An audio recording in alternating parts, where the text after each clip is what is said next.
Hi everyone, today I'm in Smallburgh. I'm just along from Wayford Bridge and I'm going to take this footpath which is opposite the garage there.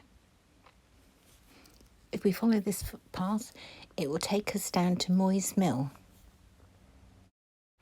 On Good Friday in 1913, there was a fatal accident at the mill.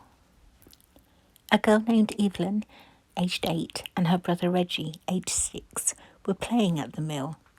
Reggie got caught up on the mill wheel and he ended up in the water. Eveline tried to rescue her brother and she also ended up in the water. There was a third child playing with them and he was called Gedge and he witnessed the accident, so he ran home to raise the alarm.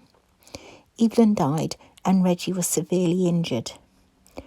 Reggie actually died in 1978, aged 71, and he's buried in Smallburgh graveyard. I decided it was better to tell you before we actually got to the mill what happened there rather than tell you once we arrive.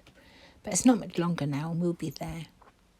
Then after I've shown you the photographs from the mill that I took, I then move on to Sutton Staithe and I do a bit of filming there. It was probably along this section of this path I needed to change my camera batteries.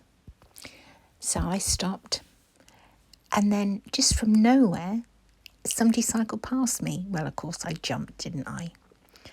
And he cycled down to the mill. I saw him down there and I made him jump by speaking or saying hello to him.